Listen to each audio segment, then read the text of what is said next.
Hi guys, Pastor Jomel here. I pray that this sermon will encourage you and deepen your faith. Kung na-bless po kayo sa message na ito, please like and share and tag someone and let's spread the word about the goodness and love of our God. Mabuhay po. Sino dito nanonood ng Paris Olympics? Di ba? Ang ganda yung Paris Olympics and one of those highlights is may nakita kayo doon. Hindi ko nalagay yung picture dito eh. Yung may nag-propose, alam niyo yun, yung engagement. Alam niyo, pagdating sa mga engagement sa kasal talagang hot topic yan, no? Sino dito na-excite ng ikasal niyan? Or yung mga ating, ito parang kinikilig si ate Glaze, nakinig kasal. Di, pag sinasabi natin kasal, parang excited na ako dyan. Alam mo yun, Lord, ganito ang dream ko. For sure, you have a dream wedding. I want to ask you this question.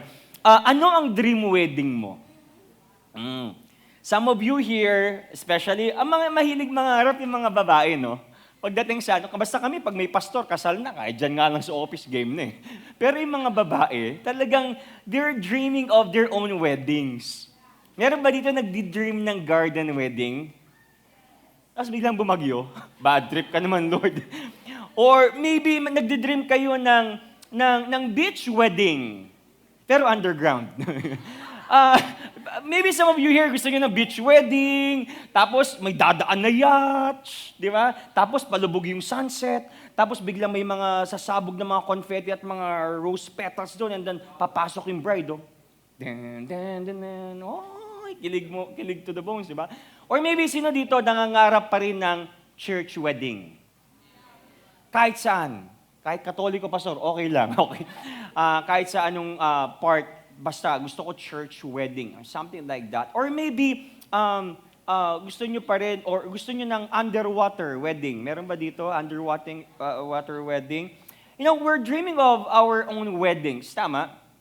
Ito naman, ito mas personal, specific. Anong katangian ng dream bride at bridegroom mo? Meron na ba kayong specifics? Tignan mo yung katabi mo, baka siya na.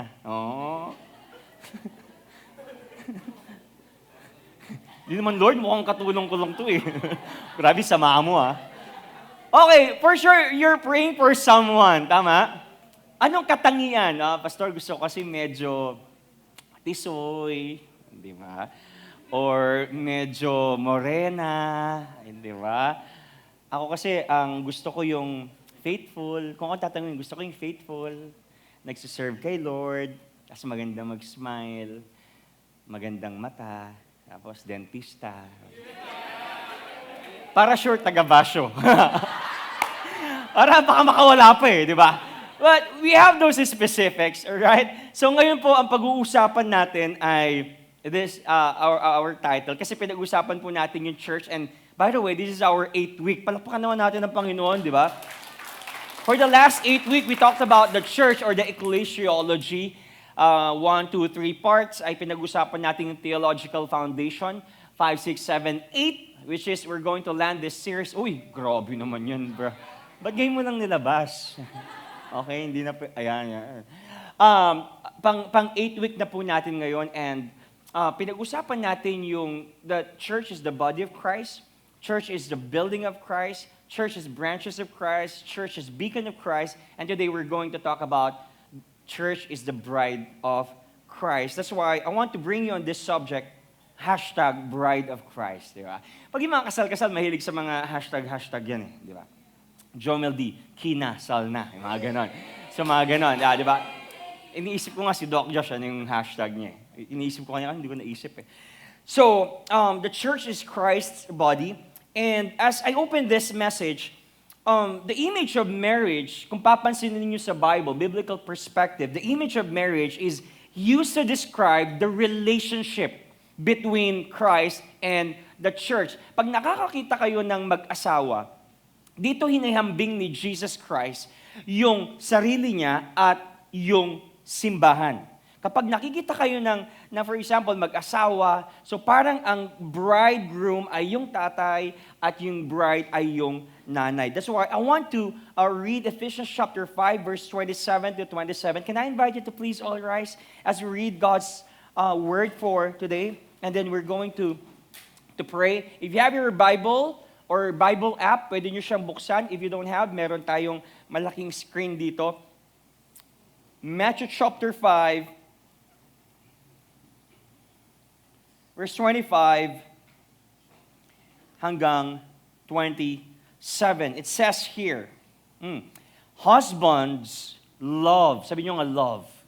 Love your wives as Christ loved the church and gave himself up for her, that he might sanctify her, having cleansed her by the washing of water with the word. Verse 27, so that he might present the church to himself in its splendor, without spot or wrinkle or any such thing, that she might be holy and without blemish. Close your eyes and let's pray. Father, we thank you for your word. Salamat, Panginoon, dahil ngayon buhay pa po kami at nagkakaisang aming simbahan for your glory. That's why, God, we're asking the presence of the Holy Spirit na kayo po ang manguna sa amin, kayo po ang magbigay sa amin ng revelation, the Rema, the Logos, and Lord, the application, Panginoon. That's why, Lord, we entrust you this time of hearing God's word. This is our prayer. In Jesus' name we pray. Amen and amen, amen. You may now be seated. Now, let me give you a background. Ito pong binasa natin ay sinulat ni Apostle Paul, one of my favorite characters in the Bible, sobrang talino, very intellectual, at inihambing niya na ang simbahan at si Kristo sa isang mag-asawa. Kaya gusto ko siyang utay-utayin at isa-isahin. Sabi dito, husbands, love your wives just as Christ loved the church. Si Paul, gumamit siya dito ng simile. Ibig sabihin ng simile, he was comparing Jesus Christ and church and also doon sa mag-asawa. Yung word na as talks about simile or kino-compare niya. And then, sabi niya dito, the church and gave himself up for her. Yung her na tinatawag dito or binabanggit dito is the church. We are his bride, okay? Her, tayo yung her dito. To make her holy, cleansing her by the washing with water through the word. So tayo ay nasa-sanctify every time we read the gospel, every time we read the word and hear the word. And to present her to himself as a radiant church without stain or wrinkle or any other blemish, but holy and blameless. Now, I want you to underline the word love. This is the most hot topic ever. Kung titignan niyo yung mga hashtag ng FYP ng TikTok, love, talagang billion ang naka-hashtag doon. Pag nag-hashtag nga ako ng love, grabe, daming billion. Ano ko to para sumikat itong video ko. Di ba? So, love. Now, sinabi dito ni Paul, husbands, love your wives. Here's the thing. Si Paul, he does not command the husband to submit to his wife. But instead, sinasabi ni Paul dito that husbands must give himself up for her or sacrificial. Ngayon, gusto kong malaman ninyo ang hierarchy ng isang pamilya, tatay, nanay. And all the wives should submit sa tatay. Pero, ang nakabanggit dito, at sabi ni Paul dito, dapat yung mga tatay ay mahalin yung mga asawang babae. Ang tanong natin sa mga babae ngayon, do you submit sa magiging future husband mo? Di ba? Kaya mo ba mag-submit? If not, pagpe-pray natin yan. Alright? Pero ang sinasabi dito ni Paul is, ang mga lalaki dapat daw mag-sacrifice sa kanyang asawa. Husbands are to love their wives in a self-sacrificial manner. Ibig sabihin dito ni Paul, sacrificing means he prioritizes her needs and well-being at the personal cost. Like what Jesus did. Hindi nag-submit si Jesus sa church, alright? Pero nag-sacrifice si Jesus for mankind, for the church. Nag-submit si Jesus Christ sa Father, ginawa yung will, ginawa yung plano to forgive and save the mankind, but si Jesus, he sacrificed himself for the church. And that is the picture of the family. Now, ano ba yung mga sinasacrifice natin? Our time. Pag nag-asawa ka na, Di ba? Hindi na pwedeng kung saan-saan ka pupunta. Dati hanggang 1:00, ngayon 8:30 pa lang, uuwi ka na. Pag sinuot mo na yung sombrero mo, Ate May, uwi na to. Kasi bakit? Hindi na. Limited na yung time ko. Yun ang asawang lalaki. So, he has to make yung mga sacrifice, also money. Pag nag-asawa ka na, lalaki, dati, karabili mo ng sapatos. Ano-ano mga sinusubscribe mo. Pero ngayon, hindi na. Para na sa kanya. That is sacrificial. That is love. Because love is sacrificial. Also, comfort. Dati, sarili mo lang iniisip mo, hindi, taga-igib ka na niya. And also, personal desires. Tama. Dati, puro ka TikTok, puro ka Reels, pero ngayon, siya na ang iyong talagang minamahal. Ay, ganda mo naman, hon. Sip-sip ka sa kanya. Parang si Christ, binigay ang buhay sa church. He became man and emptied himself. Now, look at the sacrifice of Jesus. Tingnan niyo to. Jesus became man in the person of Jesus. That is the gospel. God became man in the person of Jesus. Alam niyo ba kung gaano kabigat yung word na yon? That God became man in the person of Jesus. Parang ganito yan. Sino dito ang mahilig sa sapatos? Diba? For example, ikaw tagagawa ka ng sapatos ni Erlinda. Ikaw yung tagagawa ng sapatos. Gusto mo bang maging sapatos? Hindi. Ganon ang ginawa ng Panginoon. Yung nilikha niya, naging katulad siya nung nilikha niya. And that is humility. Doon, ganon nag-sacrifice ang Panginoon. Imagine that, the dirt, the dust, the putik, all the germs ay magiging ikaw. Look at that. Now, he became man means he's the creator and he became like his creation. So, ang mga asawang lalaki ay hindi manipulators. Amen. But they are sacrificial. And Paul, kung babansinin nyo dito sa chapter na to, chapter 5, si Paul, in-spend niya yung mga verses discussing the husband's duty, ilang verses? 9 verses.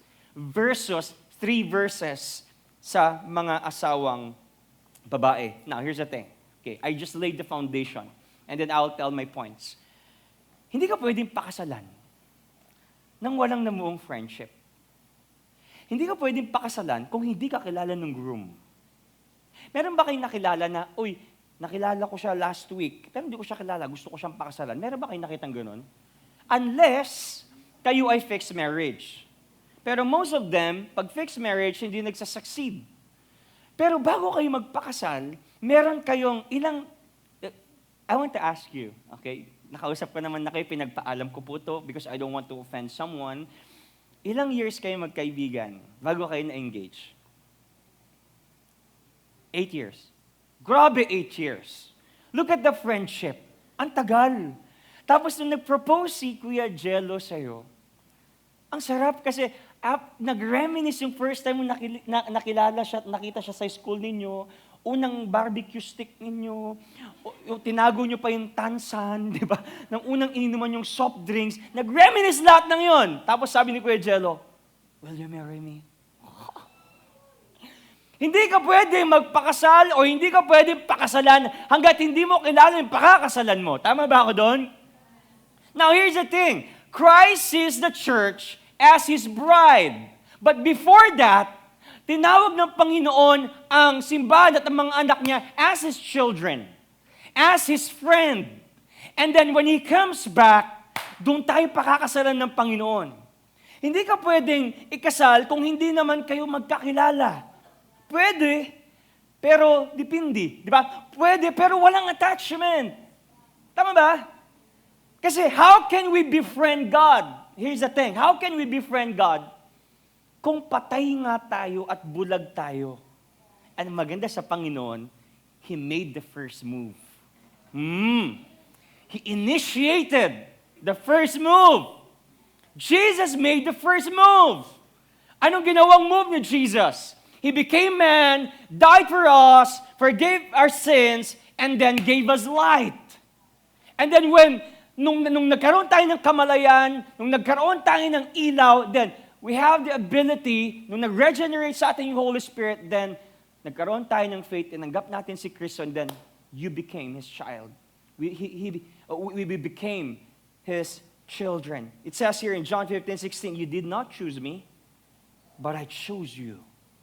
And I appointed you that you should go and bear fruit, that your fruit should abide, so that whatever you ask the Father in my name, He may give it to you. May mga times ba sa buhay ninyo, mga single or mga may asawa na, yung siya yung nag-first move? Hindi mo naman talaga siya kilala. Hindi mo naman talaga siya akalain na parang, ito talaga ang gusto ko. But that guy made the first move. Ang ginawa ni Jesus, dahil bulag tayo, wala tayong kakayahang mag-respond, He made the first move. We're forgiven, we're saved, and now we're blessed. Aren't you thankful na nandito ka ngayon dahil God chose you?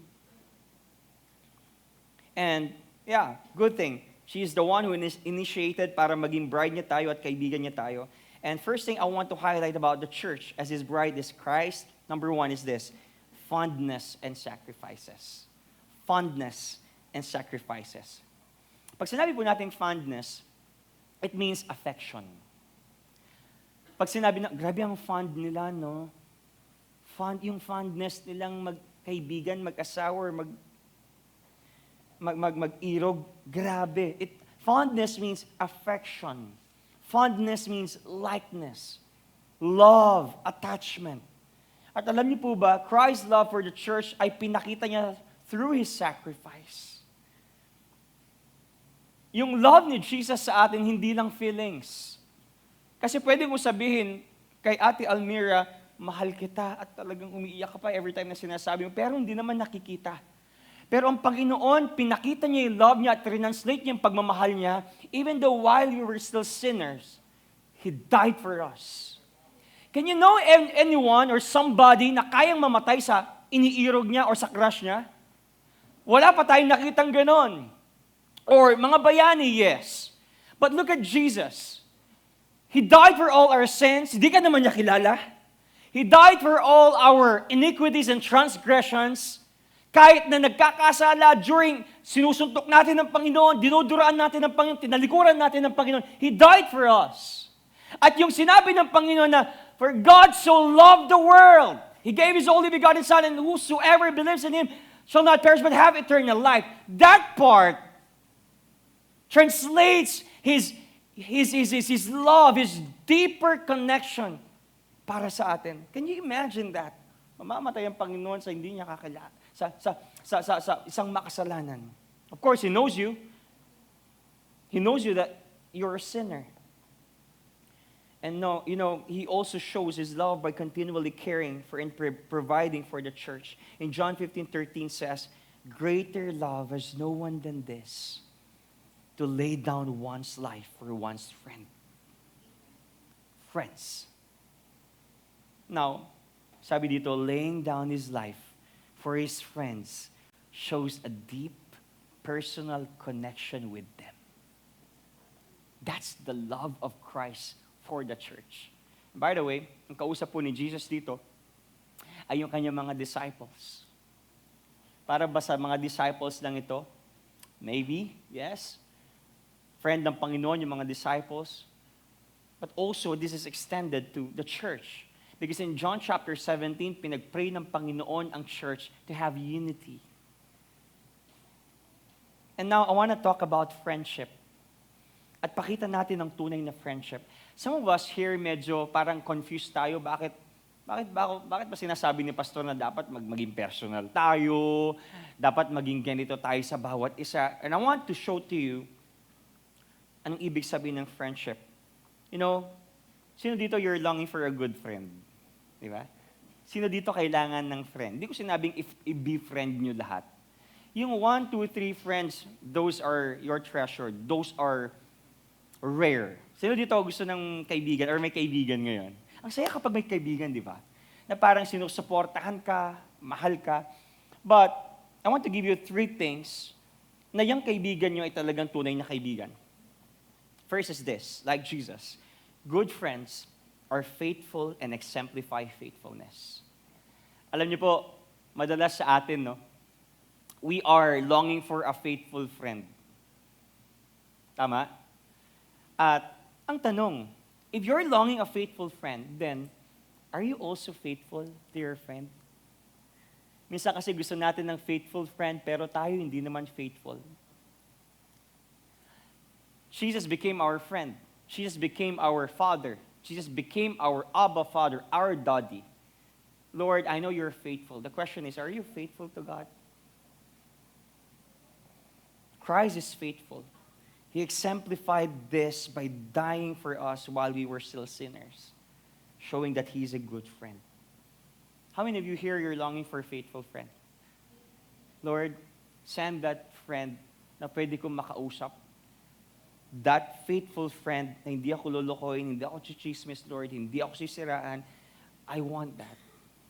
Number 2, good friends can be our safe place. Good friends can be our safe place. Alam niyo po, ako bilang pastor, gusto kong ikumpisal sa inyo to. Kasi feeling ninyo yung mga leaders natin laging malakas. Tama? Kasi pastor, malakas yan kahit di mo pag-pray yan. Hindi. The more na mas maraming ginagawa, the more na madapas ipag-pray. Sino dito, gusto nyo ng safe place? Kasi sinabi nating safe place, ito yung hindi ka matatamaan ng kaya nga sa Bible, di ba, may refuge, may mga fortress, those are safe place. And ang tanong dito, yung ba mga tao safe place tayo? Because we need a safe place to go that we can be our safe place. That we can receive love. That we can receive compassion, empathy, understanding, and truth. Sino dito nangangailangan ngayon ng safe place? Yung pag kinausap mo yung kaibigan, di ba? I can open my honest opinions. I can open my struggles. Lord, sendan mo naman ako ng tunay na kaibigan, yung talagang pag nag-open ako sa Kanya, yung pinaka-worst na buhay ko pwede kong i-share sa Kanya. I want to be honest. That is a good friend. Yung good friend na hindi ka i-judge habang sinasabi mo yung pagiging honest mo. Yung hindi ka rin i-fix while you are talking. They're just listening. Yung, alam ko na kung paano i-fix to kasi ganyan siya, hindi siya nakinig sa pastoring, hindi siya nakikinig ng Bible eh. Ako narinig na babasa ng Bible eh. Yung basta makikinig lang. Hindi ginajudge. Hindi ka iniisipan na, ganito ko siya i-fix. I just want to listen with this guy. We need a place to be, sad, be angry, hurt, and broken. Meron ba kayong ganun ngayon na friend? Yung pag kinausap ninyo, bro, itong kinento mo ngayon, pag-pray natin yan, but I can be your safe place. Hindi ko sasabihin ito, hindi ko ikakalat ito, even to my asawa, even to my boyfriend, girlfriend, hindi ko sasabihin. Number 3, good friends have an unwavering commitment. Good friends have an unwavering commitment. Lahat po tayo nasaktan na. Lahat tayo nakasakit na. Ako, nasaktan ko na kayo. Ako, nasaktan nyo ko. At alam nyo pong nakakalungkot doon kapag nagkakasakitan tayo. Itong nakakalungkot, guys. Pag nagkakasakitan tayo, minsan, iniiwan natin yung sarili natin o isang tao na basta nasaktan lang. We left those people hurt and cynical na parang hindi natin inayos. But it says here, good friends have an unwavering commitment. Bakit? Magkakaibigan lang ba tayo kapag masaya tayong lahat? Or pwede tayong maging magkaibigan kahit masaya ka, malungkot ka, nag-i-struggle ka, I can be your friend. Like Jesus. Sinabi yung chapter 15, kausap yung mga disciples, hindi pa namamatay si Jesus. Verse 16, verse 17, nag-pray si Jesus. 18, dinakip siya. And then in verse 20, pinako ang Panginoon. And after that, in chapter 21, pinuntahan ni Jesus yung mga disciples na nang iwan sa Kanya.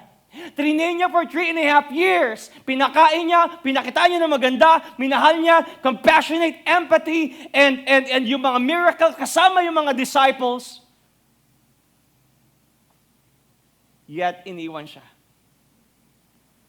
But after that, in chapter 21 of John, Jesus was so committed na dumating sa point na pinasyalan niya at pinuntahan niya yung mga kaibigan niya.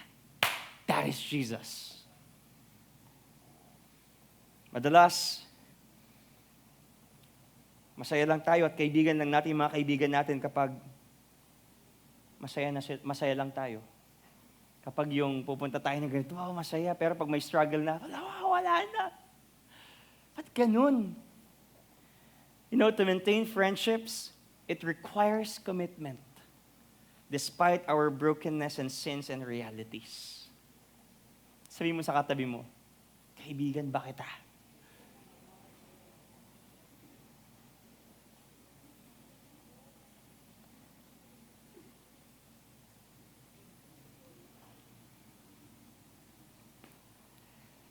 No longer, Jesus said in John 15:15, no longer I call you servants, for the servant does not know what his master is doing, but I have called you friends. Sabi mo nga, I have called you friends. For all that I have heard from my Father, I have made known to you. Sabi dito ni Jesus, I have called you friends. Very intimate. Nakarinig na ba kayo ng ganyan dito sa church? Na tinawag mo na, I called you friend, bro. Kaibigan kita. Masarap sa feeling na pinapaalam mo at pinaparinig mo na kaibigan kita. Masaya man, broken ka man, hurt ka man. Have you heard that? And here's the good thing. Jesus said that to His disciples. You are my friend. At kapag sinabi nating friend kita, di ba may intimacy doon? Di ba personal yun? And so, as God's friends, what is our part as a church and as a bride of church? Look at this. It says here, her responsibility during the betrothal period is to be faithful to Him. Anong part natin? Naniniwala ba kayo kaibigan tayo ni Lord? Kaibigan tayo ng Panginoon. Now, anong responsibility natin sa pagiging kaibigan ng Panginoon? Ang responsibility natin, dahil tayo ay, simula nung tinanggap natin ng Panginoon, engaged na tayo kay Lord eh. And our responsibility is this. During the betrothal period, is to be faithful to Him. Sino dito engaged na? Pwede ko ba kayong tawagin, Ate Inor, at saka, ayan. It's your turn. Ayan. Yeah. Magkukwento lang ako ng konti, alright? Magpa-fabricate ako ng kwento. And then imagine this. Okay? Dito silang dalawa. Dito. Practice na. Okay? Okay. Dalawa. Sige pa. Okay. Imagine this. Sila ngayon ay engaged. Engaged na po sila, by the way. Okay? Susunod na yung iba. Na bro, pag-pray natin. Hindi ko na may mention. Baka ma-offend sa akin. Sila po engaged na. Tinanong natin kanina ilang years na sila magkaibigan. And then, they got engaged. And here's the thing. Kapag betrothed na kayo sa Bible, ibig sabihin nun, alanganin na kasal, alanganin na hindi. Okay, parang kasal pero hindi pa. Pero yung puso mo nasa kanya na. Same. Pero kapag betrothed kayo, hindi pa kayo pwede magsama sa isang bubong. Kasi hindi pa talaga kayo tied or hindi pa kayo kasal. Biblically, ang gagawin, maghihintay silang 1 year, 2 years maybe, to prepare for the wedding, for the ceremony. Hiwalay na bahay, hindi pa sila pwede magtabi. Here's the thing. Hiwalay sila, pero ngayon, ang responsibility ni bride, kailangan niya maging faithful kay groom. And this is a picture of church and Jesus. Imagine this is Jesus, Kuya Jello. This is us. Our responsibility, dahil pagdating pa lang ni Jesus, doon pa lang tayo ikakasal yung actual na kasal, yung actual na wedding ceremony. Pero ngayon, ang tawag pa lang sa atin, engaged or betrothed pa lang tayo. So, this is the church, si Ate Anor, and Ate Anor should be faithful sa kanyang bride. Gusto ko yung tanungin. Kunwari ikaw si Lord, Kuya Jello. Mahal na mahal mo ito. This is the church. This is your future wife. Here's the thing. Narinig mo si Ate Anor, kani-kanina natutulog. At hindi siya faithful sa'yo. Anong mararamdaman mo? Ha? Masaya ka? Ha? Ha? Malungkot ka. That breaks his heart. Tama ba? That's why sabi dito sa 2 Corinthians 11:2, "For I am jealous for you with the jealousy of God Himself. I promise you as a pure bride to one husband, Christ." Ang trabaho po at ang responsibility ng simbahan or us individually dahil pakakasalan tayo ng Panginoon is to be pure and holy and be faithful sa Panginoon. Now, I want to ask you these questions and reflect. It says here, reflect on your heart today. How exclusive is your love for Jesus? Gaano po ka-exclusive yung love natin kay Jesus ngayon? Or Jesus, love naman kita, pero gusto ko rin kasi itong part na ito, love ko rin. Hindi pwede yun. That's why let's reflect ngayon. Kung love mo si Jesus, isa lang. Hindi tayo nagpakasal sa isa at pakakasalan pa yung iba. Isa-isa lang.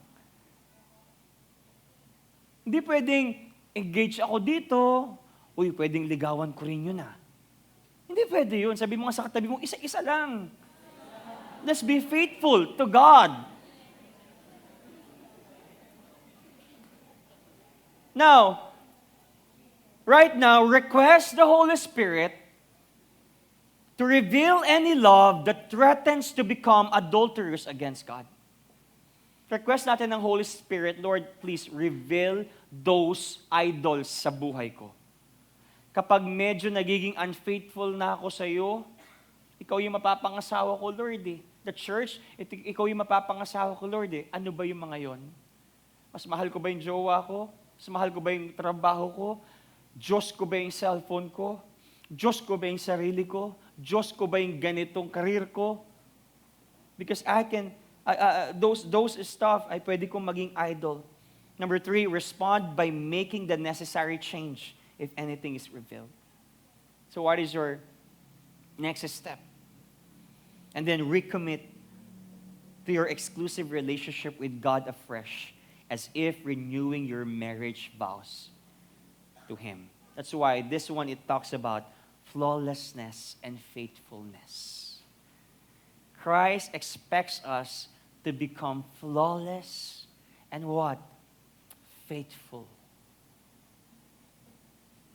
Di ba pag mag-aasawa tayo, gusto natin almost perfect. Wala namang perfect pa, pero gusto natin parang perfect, di ba? Or maging faithful. Gusto nyo ba yung magiging asawa ninyo ay, mahal ko to kahit nakikitulog sa iba-ibang lalaki to. Gusto ko to. Meron bang ganon? You know, the church as the bride of Christ is called to live in purity and holiness.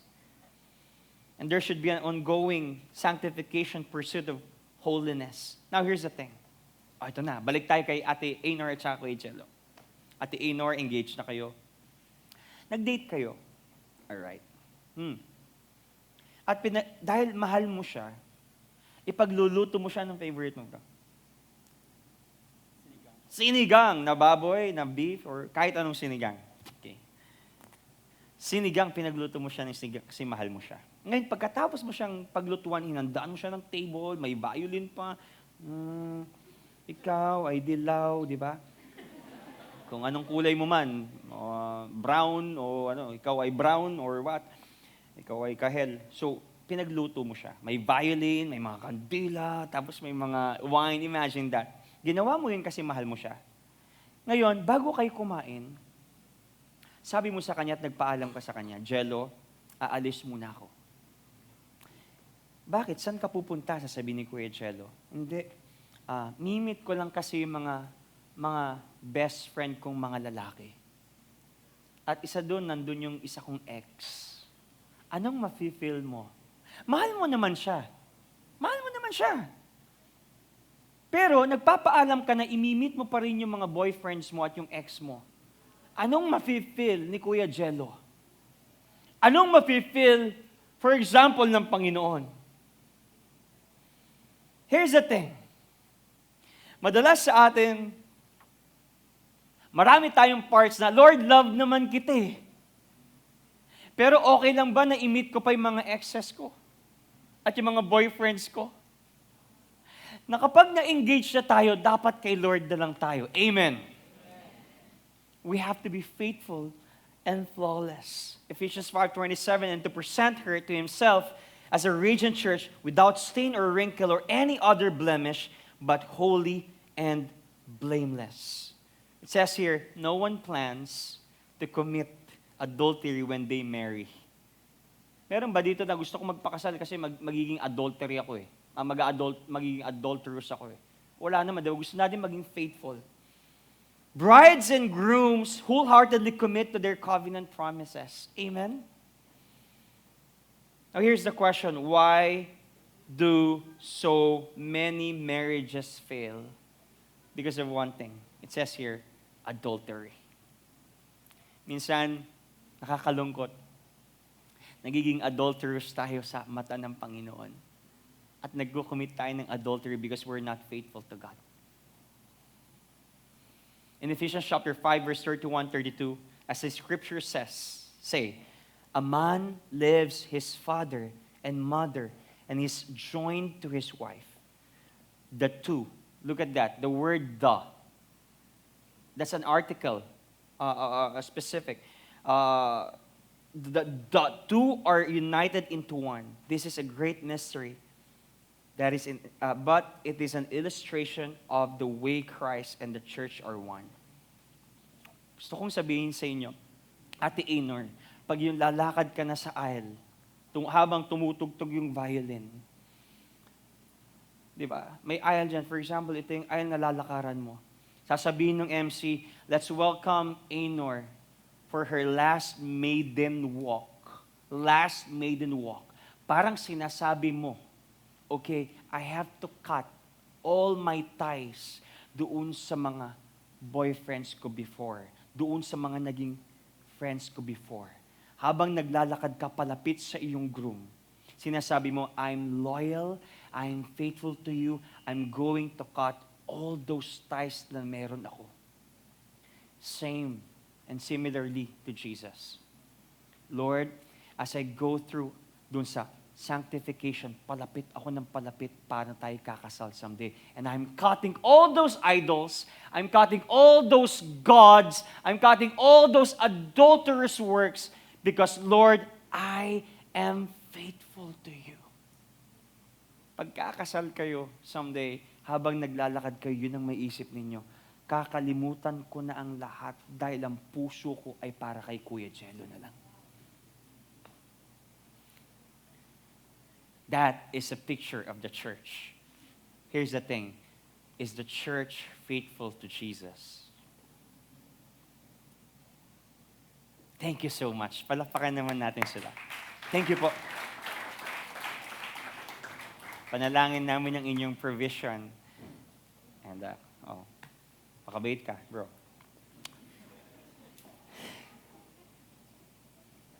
Andiyan pa kayo. Last one. I'm going to end. Future hope fulfillment. Sino dito excited dumating ang Panginoon? Ako, one of my prayers, Lord, sana hindi na ako abutan ng kamatayan. Sana maabutan na kita sa rapture. Bakit? At the rapture, the church will be united with the bridegroom. Yung church ay ikakasal sa bridegroom. At alam niyo po, ang pinakamasarap ever na feeling is yung naghintay ka at yung hinintay mo ay gagawin yung pinangako niya. May nangako na ba sa inyo dito na pakakasalan kita? Pero 3 years na, 5 years na, 10 years na, naku, ang tanda mo na, 50 ka na, hindi ka pa rin pinakasalan, di ba? Sabi niya, hindi, pakasalan kita next years, okay? Kailan yung next years na yun? But you know, Jesus said that He will come back. And we know that our God is not lying. He is true to His words. Then He will come back. Pagbalik ng Panginoon sa rapture, the church and Jesus Christ, doon mangyayari yung actual na wedding ceremony. Ang sarap ng feeling na yun, no? That's why sabi sa Revelation chapter 19, verse 7 to 8, let us rejoice and be glad and give Him glory, for the wedding of the Lamb has come. And His bride has made herself ready. Fine linen, bright and clean, was given her to wear. May nakita na ba kayong naglakad na groom, na bride? Putik-putik yung ano niya. Ang pangit tignan, di ba? Pero ang pangako dito, fine linen, bright and clean, was given her to wear. Fine linen stands for the righteous acts of God's holy people. Our applications, 4 things, real quick. First one, anong kailangan natin gawin is this, prepare ourselves. Prepare ourselves. Ready ka na ba sa kasal? Alam ko, yung iba dito, kinasal na. Yung mga YAs natin, kinasal na si Ate May, kinasal natin. Ang hirap ng preparation. Now, here's the thing. Kung doon sa earthly kasal ay nagre-ready at nagpre-prepare tayo, how much more sa pagdating ng ating Diyos? Paano ka nagpre-prepare? Paano ka naghahanda? And the Bible says we have to be holy and pure. And the good thing here, when Jesus comes back, His promise will be fulfilled. Promise fulfilled. Jesus is coming back soon. Alam niyo po yung mga nangyayaring gulo-gulo about minamakang Christianity, false teachers, rumors of wars. Those are signs that Jesus is coming back. We're not in the last days. We are in the last hour na parating ng Panginoon. And expect this. Sino dito ang nag-expect ng perfect bridegroom someday pag kinasal kayo? Gusto mo ba ng perfect bridegroom, ate? Di ba? Yung perfect, talagang grabe, ang bait niya, pag-iigib ka niya, mahal ka niya, talagang makarinyo, talagang love kita, faithful ako sa'yo. Don't forget this. We have a perfect bridegroom. We have a perfect bridegroom. Sabi mo sa katabi mo, and that is Jesus. That is Jesus. And last one is, because we have a perfect bridegroom, there will be a perpetual union. Pag sinabi natin perpetual union, forever. Kaya ang forever natin, wala dyan sa katabi mo. Ang forever natin ay na kay Jesus. Amen? And if that happens, ang mangyayari, the two shall become one flesh. The two shall become, dapat two yan eh. The two shall become one flesh. Sino dito handa ng ikasal kay Lord? Pwede bang tayo tayong lahat?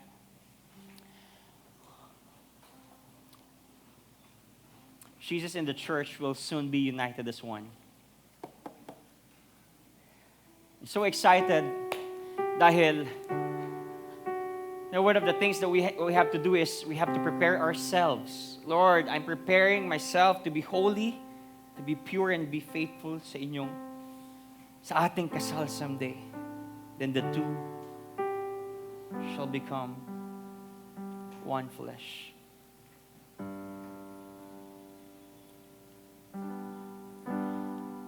And as we end this message, let's bow our heads. Let's bow our heads. Right? Pwede ba mag-reflect tayo sandali as we close this series? Lord, reveal niyo naman po sa akin yung mga bagay na feeling ko, Diyos ko ngayon. At dahil Diyos ko yun, nagiging unfaithful ako at adulterous ako sa ating relasyon. Our relationship, Lord, is valuable. Actually, that is my life, literally.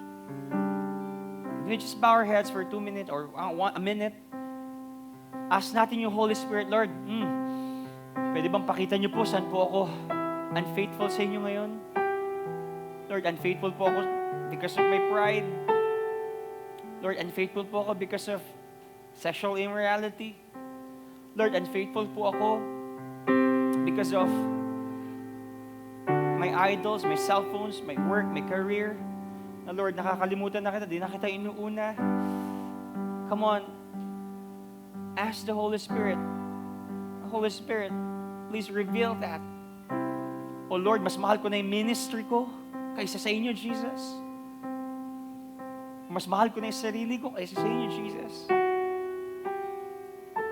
Mas mahal ko yung galit ko kaysa sa inyo, Jesus. Mas mahal ko yung pera ko kaysa sa inyo, Jesus. Come on. God will reveal that right now for sure. He is in you. The Holy Spirit is in you. The Holy Spirit is in you.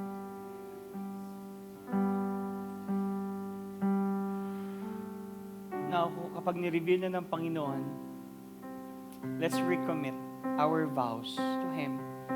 Lord, I know I failed. Lord, I know I was unfaithful. I know I am unfaithful. But right now, I'm recommitting my life to you again, wholeheartedly. And I'm going to cut all my ties from the world, from earthly flesh, worldly flesh, Lord. Masyado ko nang mahal yung work ko, Lord. Masyado ko nang mahal yung boyfriend, yung usawa ko, Panginoon. Minsan sila na yung Diyos ko. Masyado ko nang mahal, Panginoon, yung identity ko, yung mga followers ko sa Facebook, Lord. Masyado ko nang mahal yung mga hobbies and interests ko rather than you, God. That's why, God, I'm recommitting myself again to you. That I will go back to my first love, Jesus. Can you still remember the first time na na-meet mo ang Panginoon? Sobrang init natin nun eh. Diba? Talagang everyday, babasa ka ng Bible, everyday you were praying, everyday nasa church ka, you were serving. That moment, Lord, I want that heart again. I want that love for you again. Dapat habang mas tumatanda tayo, mas nagiging bata yung ating faith. Na Lord, alam ko, you can move mountains. Lord, alam ko, you can reach these campuses. Have that childlike faith. Come on, let's recommit. Let's recommit. Before we sing, let's recommit ourselves. Talk to God right now.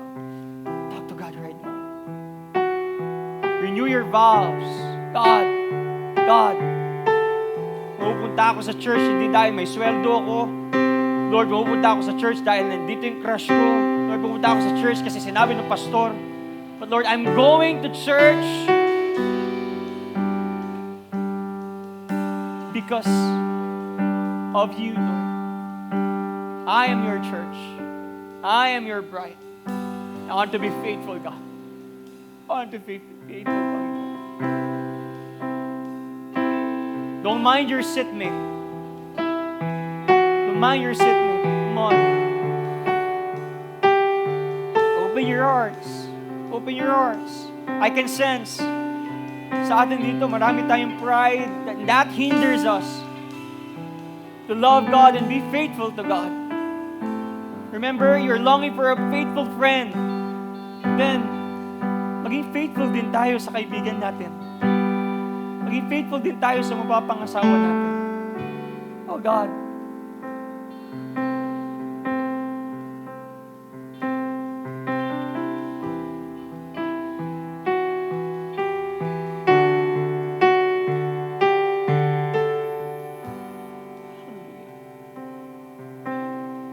Pwede bang harapin mo yung katabi mo ngayon? Pray for her heart. Pray for his heart. Come on, personal prayers. Personal prayers. You can be a friend of that guy. You can be a friend of that woman. Pray for her. Speak goodness. Speak faithfulness. Speak flawlessness. Hallelujah. Come on. Come on. Still have time. Oh God, I pray for this church. We will be faithful to you. I pray for this church that we will be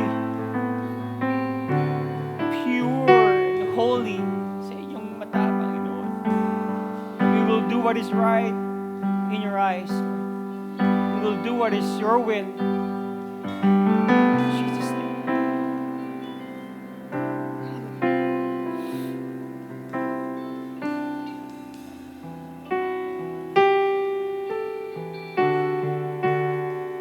Hallelujah.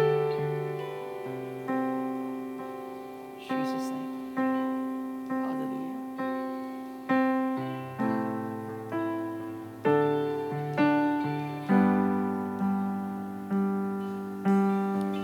Come on, recommit. Recommit. Recommit.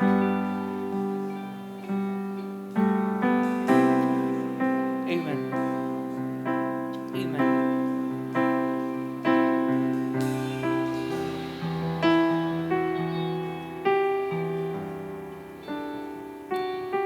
And now, diyan sa katabi mo na nag-pray sa'yo, diyan sa nag-pray sa'yo, nakatabi mo, pwede bang i-share mo sa kanya kung anong nirecommit mo kay Lord? Share your vow, your renewal of vow. Nirecommit ko kay Lord, magsiserve ako ulit sa kanya. Magdi-devotion ako ulit. I will read the scripture. I will love the people. I will forgive the people. I will love the people. Come on, share, share, share. Confess to one another. Confess to one another. Come on. Yeah. I will trust people again. I will trust people again. I will be personal again. I will build relationships again. Kung nawalan ako ng tiwala sa sarili ko at sa ibang tao, Lord, I will recommit myself for your sake. I love I love this church, Lord. I love the people. Your people. Come on. What is your vow? Come on, share it, share it. Share it.